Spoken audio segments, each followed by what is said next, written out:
झिम्मा फुगडी खेळणाऱ्या मुली ज्या आहेत त्याच हातामध्ये तलवारी घेऊन सुद्धा त्या ठिकाणी खेळतात, हे आपण या ठिकाणी बघतोय.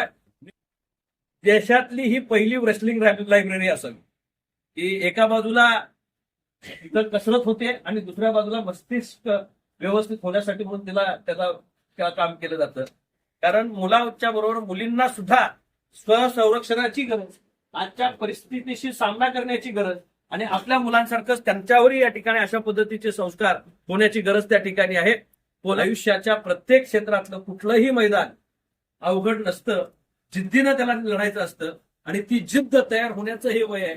आणि निश्चितच या संस्थेतनं तयार झालेली मुलं भविष्याचा वेध अतिशय चांगल्या पद्धतीने या ठिकाणी घेतील. याचा पैलवान जसा वस्तादाच्या पायाला हात लावतो तसा घरी गेल्यानंतर हे ज्यावेळी आई वडिलांच्या पायाला हात लावतील त्यावेळी माझ्या पोरामध्ये झालेला बदल हे त्या ठिकाणी नवीन पैलवान घरात आला हे या ठिकाणी डोंगराच्या पायथ्याशी असणाऱ्या निसर्गाच्या कुशीमध्ये लपलेल्या आणि वादळ वाऱ्याशी बोलणाऱ्या ह्या जागृत अशा खऱ्या अर्थानं मी पहिल्यांदाच असं मल्लविद्या केंद्र पाहतोय. तालमी मी अनेक पाहिल्या, पण निसर्गाच्या सानिध्यात असणारं कदाचित महाराष्ट्रातलं हे एकमेव अशा पद्धतीचं केंद्र असावं की ज्याच्यामध्ये राज्याच्या कानाकोपऱ्यातनं मुलं या ठिकाणी येत आहेत,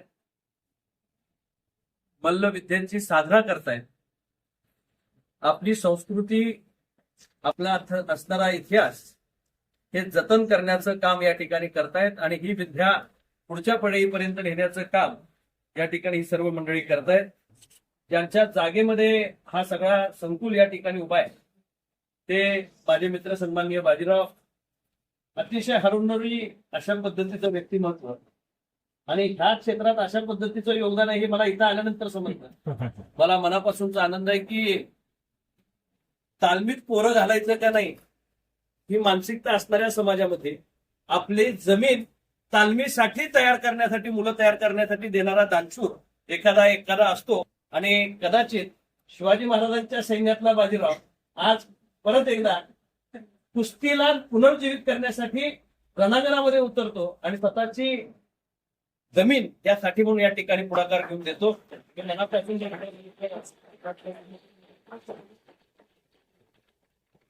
आनंदराव पाटील साहेबांनी या ठिकाणी सांगितलं की अनेक वर्ष ते वाट बघतायत खासदार कधी येत आहेत, पण एखादी गोष्ट यायच्या वेळी योग्य वेळ यावी लागते. कदाचित सरपंच व्हायचे असतील, तुमच्या दोघांचं मिटायचं असेल आणि राजकारणातले नवीन पट सुरू होत असताना या सगळ्यामध्ये येण्याचा योग या ठिकाणी आला. ते सन्मान्य आनंदरावजी पाटलाबा, सन्मान्य राहुलजी जाधव वस्ताद, माझ्या बरोबर आलेले आपले प्रथम नागरिक शिराळा नगरीचे पृथ्वी बाबा, उपस्थित असणारे विकासजी शिरसट, पांडुरंगजी गायकवाड, उपस्थित निलेशजी आवटे, आकाशजी पाटील, प्रमोदजी पाटील, या ठिकाणी ज्यांनी मला आज इथे येण्यासाठी म्हणून निमंत्रित केलं. विनायकरावांनी मला येता येता फोन केला आणि म्हणते की आपण अचानक मी तुम्हाला या घाई गडबडीच्या कार्यक्रमात एक नवीन कार्यक्रम घालतोय, पण मी मुद्दामून विचारलं काय आहे नेमकं, तर त्यांनी म्हणले लहान मुलांचं कुस्ती केंद्र आहे आणि मला मनापासूनचा आनंद आहे की मी तुमच्यापर्यंत इथे या ठिकाणी येऊ शकतो. मगाशी उल्लेख करत असताना फुटबॉलचा उल्लेख झाला. मी एकेकाळी फुटबॉल खेळायचो, आता फुटबॉल खेळत नाही, पण फुटबॉलचा खेळाडू फुटबॉल सोडल्यानंतर फुटबॉल करतो. तसा पैलवान एकदा घडला, त्याचा साचा घडला की त्याचा आयुष्याकडे बघितल्यानंतर कुठंही तो गेला काय पैलवान म्हणून लोक हाक मारतात. कारण चालती बोलती एक व्यक्तिरेखा आपण तयार करता की जो आयुष्यभराचा पैलवान या ठिकाणी तयार होतो. अनेक लोक डॉक्टर, इंजिनियर अशा पद्धतीच्या पदव्या, वकील हे अभ्यासातनं कमवतात, पण मातीतनं कमवलेली एकमेव पदवी कुठली असेल तर ती मल्लविद्येची पैलवान ही पदवी आहे. आणि त्याच्यामध्ये तुम्ही उद्या डॉक्टर व्हाल, इंजिनियर व्हाल, पण पहिला पैलवान लावा. पैलवान डॉक्टर. तुझं नाव काय बेटा? मग सांगितलं रुद्र ना. हा, रुद्रनं सांगितलं पैलवान डॉक्टर असं लावायचं. तो जर डॉक्टर झाला तर मग तो पैलवान डॉक्टर होईल.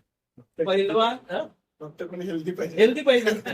आणि आज समाजामध्ये वावरणाऱ्या अनेक पिढ्यांमध्ये मी आपल्याला या ठिकाणी सांगतो की मगाशी जसा उल्लेख झाला, अँटी डोपिंग म्हणजे ड्रग्जवर वाया चाललेली पिढी आपण एका बाजूला बघतो, दुसऱ्या बाजूला मल्लविद्येमध्ये सुद्धा किंवा बॉडी बिल्डिंग मध्ये सुद्धा ड्रग्सचा वापर, अतिशय स्टिरॉइडचा वापर मोठ्या प्रमाणात त्या ठिकाणी वाढलेला आपल्याला दिसतो, काही लोकांच्या जीवावर बेतलेलं त्या ठिकाणी दिसतं. पण अशा परिस्थितीमध्ये सुद्धा निरोगी आयुष्य, हेल्दी आयुष्य जगण्याचा गुरुमंत्र देण्याचं काम या ठिकाणी करण्याचं काम आपण करताय. खासबा जाधव ज्यावेळी या ठिकाणी मल्लविद्या शिकत असतील त्यावेळी कुठले स्टिरॉइड्स वगैरे असलं काही नावाला सुद्धा ऐकून माहित नव्हतं. पण त्या माणसाने ऑलिम्पिकचं मेडल आपल्याकडे त्या ठिकाणी आणलं. ज्याच्याकडे स्किल सेट चांगला आहे, ज्याच्याकडे कष्ट घेण्याची कुवत आहे, त्याला खऱ्या अर्थानं एक्सटर्नल ड्रग्सची गरज नाही, सेल्फ मोटिवेशनची गरज असते. आणि सेल्फ इग्नायटेडली ज्यावेळी तुम्ही एखाद्या गोष्टीमध्ये पुढे उतरता त्यावेळी भविष्यामध्ये तुम्हाला कुठल्याही क्षेत्रामध्ये उड्डाण घ्यायला कोणतीही अडचण त्या ठिकाणी राहत नाही. कोण नाशिक मधनं आलाय, कोण अक्कलकोटवरनं आलाय, कोण पाचगाववरनं त्या ठिकाणी आलेलं आहे. वेगवेगळ्या गावातनं आलेले मुलं आज या ठिकाणी आहेत. तुझं वय किती आहे रे? 7. आणि तुझं किती नाही? वय किती आहे? तुझं किती आहे? तिसरीला गेलाय तो. तिसरीला. अरे तुझं रे? तू पण तिसरीला. वय किती आहे? वाढदिवस कितवा वाढदिवस आहे? वाढदिवस सात केला का नाही? 5-7 वर्ष त्या ठिकाणी मुलं आहेत. एवढ्या लहान मुलांना ज्यावेळी आई वडील आपल्यापर्यंत सोडतात, मी आता बघितलं कोल्हापुरामध्ये येताना तालमीमध्ये येणारी कोण मुलं आहेत? चांगल्या चांगल्या डॉक्टर, इंजिनियर, व्यावसायिकांची, बिल्डर्सची मुलं त्या ठिकाणी येतात. तब्येत कमवण्यासाठी कोल्हापूरला पाठवण्याचं सांगितलं जातं. म्हणजे शिक्षण त्यांचं अतिशय चांगल्या स्कूल्समध्ये सुरू आहे, बाकीचा त्यांचा सराव त्या ठिकाणी चांगल्या स्कूल्समध्ये सुरू आहे. पण ते पाठवताना आपल्या मुलांना मातीचा सराव व्हावा, हेल्दी लाईफस्टाईल त्या ठिकाणी तयार व्हावी. आणि कितीतरी मुलं परत जाताना अशक्त असायची, परत जाताना बाकी त्याला वर्षभर सर्दी, ताप, खोकला बिगला असलं काय भानगड राहत नाही. ती स्वतःच्या हिमतीवर आणि ताकदीवर खऱ्या अर्थानं प्रत्येक क्षेत्रामध्ये या ठिकाणी पुढे जातात. रुद्र आलेला दुसऱ्यांदा आलाय कॅम्पला. मी त्याला विचारलं, तू पहिल्यांदा आला, आवडीनं आलो म्हणलं, आई वडिलांनी पाठवलं म्हणून नाही. मागच्या वेळेचा जर तुमचा कॅम्प यशस्वी झाला नसता तर रुद्र परत आला नसता. येणारी दुसऱ्यांदा ज्यावेळी रिपीट होती त्या अर्थी त्यांची गोडी त्या मुलाला त्या ठिकाणी लागले. तो खेळासाठी कुठेही जाऊ शकतो म्हणत असता, मला इथं फिरायला न्या तिथं न्या फिरायला म्हणू शकला असता. पण तो येताना कुस्तीच्या माझ्या असणाऱ्या या परत कुस्ती केंद्राकडे न्या ज्यावेळी या ठिकाणी म्हणतो त्यावेळी तुम्ही त्या लहान मुलांचा मिळवलेला विश्वास आहे, त्यांच्या आई वडिलांचा मिळवलेला विश्वास आहे. आज ह्या मातीतनं तयार होणारे मल्ल उद्याचं भविष्य घडवतील. निश्चितच आज बाजीराव तुम्ही केलेली सुरुवात या ठिकाणी आबा असतील, तुम्ही सर्वांनी, राहुल आणि सर्वांनीच या ठिकाणी केलेली सुरुवात एका वेगळ्या उंचीवर त्या ठिकाणी नेण्यासाठी हळूहळू एक एक वर्ष जसं जाईल तसं तुम्हाला या ठिकाणी त्याचा प्रोग्रेस वाढत जाईल. मी येताना पाहिलं की याच्यावर ड्रॉइंग काढलेलं आहे, वारली पेंटिंग मुलांनी त्या ठिकाणी काढली. पैलवान हा कलाकार असतो आणि त्याला वेगवेगळ्या पद्धतीच्या गोष्टीची कला अवगत असते. याचं एक मूर्तिमंत उदाहरण इथं आल्यानंतर ह्या भिंतींवर त्या ठिकाणी बघायला मिळतंय. इथं पैलवानांनी वेगळी नावं वगैरे काही करून ठेवलेली नाही. इथं पैलवानांनी संस्कृती करून ठेवली. त्याच्यामुळे आज आपण ज्या समाजामध्ये वावरतो त्या समाजाला सदृढ तर बनवायचं आहे, पण मानसिकदृष्ट्या सुद्धा सबल बनवायचं आहे.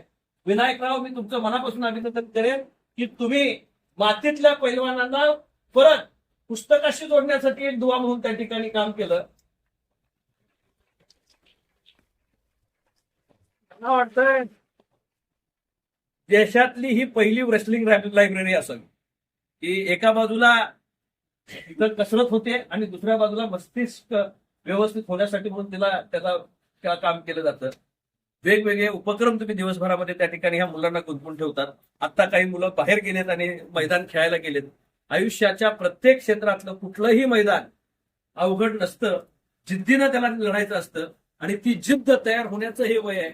आणि निश्चितच या संस्थेतनं तयार झालेली मुलं भविष्याचा वेध अतिशय चांगल्या पद्धतीने या ठिकाणी घेतील, याचा विस्तार वाढेल. मला विनंती करायची आहे की आपण मुलांचं घेताय तसं मुलींचं सुद्धा एखादा वेगळा कॅम्प याच्या बाबतीतला त्या ठिकाणी गॅस डेडिकेटेड, कारण मुलांच्या बरोबर मुलींना सुद्धा स्वसंरक्षणाची गरज, आजच्या परिस्थितीशी सामना करण्याची गरज आणि आपल्या मुलांसारखंच त्यांच्यावरही या ठिकाणी अशा पद्धतीचे संस्कार होण्याची गरज त्या ठिकाणी आहे. कोल्हापूरच्या मातीमध्ये, सांगलीच्या मातीमध्ये मल्ल आहे, लाठीकाठी आहे, झिम्मा फुगडी खेळणाऱ्या मुली ज्या आहेत त्याच हातामध्ये तलवारी घेऊन सुद्धा त्या ठिकाणी खेळतात. हे आपण या ठिकाणी बघतोय. निश्चितच ही लोक परंपरा, ही मातीतली संस्कृती ही शाहू महाराजांनी कोल्हापूर जिल्ह्यामध्ये राजाश्रय दिलेली परंपरा आज खऱ्या अर्थानं जतन इथं या ठिकाणी राजाश्रय तुम्ही सगळेजण याला निर्माण करताय. 100 वरनं 50 वर आले कारण टेम्परेचर आहे. पण टेम्परेचर वाढतंय याच्यासाठी सुद्धा वृक्षारोपण जर तुम्हाला आजूबाजूला जास्त करता आलं, आजूबाजूला डोंगरच आहे, त्या मुलांना कसरतीचा एक भाग म्हणून त्या ठिकाणी जर तुम्ही खड्डे काढून आजूबाजूचा डोंगर पुढच्या वेळी या ठिकाणी आई वडील ज्यावेळी बघतील की इतकी वनराई इथं आहे, इतकी निसर्ग, त्यांच्या घरात जेवढा गारवा नाही तितका गारवा जर इथं तुम्हाला उपलब्ध झाला तर पुढच्या वेळी आनंदानं ते परत या ठिकाणी त्या सावलीकडे बघून इथं पाठवतील. या सगळ्यावर एक वेगळे संस्कार सुद्धा होतील. मी मनापासून आजच्या दिवशीच्या शुभेच्छा त्या ठिकाणी आपल्याला देतो. आज मी एका वेगळ्या कार्यक्रमाला निघालो होतो, पण ह्या बालमित्रांना बघून आपल्या सर्वांची भेट घ्यावी, तुमच्याशी हितगुज करावी आणि तुम्हाला शुभेच्छा द्याव्या म्हणून मी या ठिकाणी आलो. या संकुलाला जिथं लागेल तिथं आपण मला सांगा. केंद्र शासनाच्या, राज्य शासनाच्या विविध योजना आहेत. साई म्हणजे आपण या ठिकाणी स्पोर्ट्स अथॉरिटी ऑफ इंडियाच्या मार्फत सुद्धा याला वेगवेगळ्या पद्धतीचं फंडिंग दिलं जातं. याचं रेकॉर्ड किपिंग जर आपण व्यवस्थित केलं तर निश्चितपणे केंद्रीय मंत्री योगायोगानं महाराष्ट्राची लेख त्या ठिकाणी लक्षात आहेत. आपण त्याच्याकडे प्रस्ताव देऊया आणि आपलं हे केंद्र एक वेगळ्या पद्धतीनं कसं नकाशावर आणता येईल. सांगली जिल्ह्यातला लौकिक या डोंगराळ भागातला, शिराळा तालुक्यातला या संस्थेच्या रूपाने या ठिकाणी उभा राहील, याच्यासाठी आपण निश्चितपणे प्रयत्न करूया. मी परत एकदा इथं आलेल्या सर्व चिमुकल्यांना, कुणीही मोबाईल वापरते का रे बाळा? इथं आल्यापासून नाही काय घरात वापरतात, इथं वापरत नाही. घरात कार्टून बघणारी मुलं, कार्टून शिवाय आईला न जेवायला ऐकणारी मुलं इथं गुमान खात्यात. कारण एवढा सराव केल्यानंतर भूक लागल्याशिवाय पर्याय राहत. पोटाचा काय भूक असते ही त्यांना त्या वयात कळतं. एंटरटेनमेंटसाठी मोबाईलच गरजेचा नाही, आपल्या बरोबरचे असणारे मित्र, आता हे जे लहानपणामध्ये मित्र तयार होतात हे आयुष्यभरासाठी मित्र तयार होतात. की कुठल्याही क्षेत्रामध्ये मुलं गेली, वेगवेगळ्या आईबापाची मुलं इथं एकत्रपणे ऐकतात, एका छत्राखाली तयार होतात. त्यावेळी हे एकमेकाचे सवंगडी होतात. आणि आज इथं आल्यानंतर ना ते मोबाईल वापरतायत, ना टीव्हीचा आग्रह करतायत, ना कॅडबरी पाहिजे म्हणतायत, ना पिझ्झा पाहिजे म्हणतायत. इथं पाहिजे तर त्यांना तुमच्या बरोबरच सराव पाहिजे आणि त्यातनं तयार झालेली एक मानसिकता या ठिकाणी होईल. 1 महिन्यानंतर ज्यावेळी ही घरात परत जातील त्यावेळी आतापर्यंत आई वडिलांना मिठी आणि लगबगणारी पोरं, पैलवान जसा वस्तादाच्या पायाला हात लावतो तसा घरी गेल्यानंतर हे ज्यावेळी आई वडिलांच्या पायाला हात लावतील त्यावेळी माझ्या पोरामध्ये झालेला बदल हे त्या ठिकाणी नवीन पैलवान घरात आला हे या ठिकाणी त्याचा अनुभव आहे. ही एकमेव विद्या आहे जी नम्रतेने शोभून दिसते. पैलवानावर केसेस तुम्हाला दिसणार नाही, तो दिसायला दाटगा असतोय, पण दुसऱ्याच्या संरक्षणार्थ ढाल म्हणून येणारा पैलवान असतो, स्वतः कुणावर अन्याय करणारा पैलवान नसतो. त्यामुळं शक्ती ही योग्य दिशेने कसं वापरावी याचं खरं माध्यम आपल्या ह्या संस्कृतीकडे आपल्याला दिलंय. हे पुढे घेऊन जाण्याचं आणि जतन करण्याचं काम आपण करताय, याच्याबद्दल मनापासूनच्या शुभेच्छा. अजून आबा एवढंच सांगेन की आपण एका चांगल्या कार्यक्रमामध्ये मला सामील करून घेतलं. सरपंचांचा सत्कार या निमित्तानं त्या ठिकाणी झाला, त्यांचं LICचं काम त्या निमित्तानं कळालं. LICचं एक ब्रीदवाक्य आहे, जिंदगी के साथ भी और जिंदगी के बाद. तसं ही नाती जी तुम्ही जोडताय हे एका आयुष्यापुरतं नाही, हे कायम पुरुषचे ऋणानुबंध ह्या सर्व कुटुंबांशी तुमचा या ठिकाणी तयार होतो. निश्चितच ज्या पद्धतीची LICची पॉलिसी आहे त्याच पद्धतीचं ते ब्रीदवाक्य आहे, त्या पद्धतीनं आपण सुद्धा सेवा जी करतो ते जन्माला आल्यापासून मृत्यूपर्यंतच्या सगळ्या सेवा खऱ्या अर्थानं एक लोकप्रतिनिधी करत असतो. पण त्याचा दुवा म्हणून काम करण्याची संधी आज सरपंच म्हणून कालच त्यांना या ठिकाणी मिळाला. लोकशाहीची पहिली पायरी म्हणजे गावचा सरपंच आणि लोकशाहीची शेवटची पायरी म्हणजे दोघंही आज या ठिकाणी आहेत. आणि ह्या कार्यक्रमाला योगायोगानं मी या ठिकाणी आपण सर्वजण जमलो.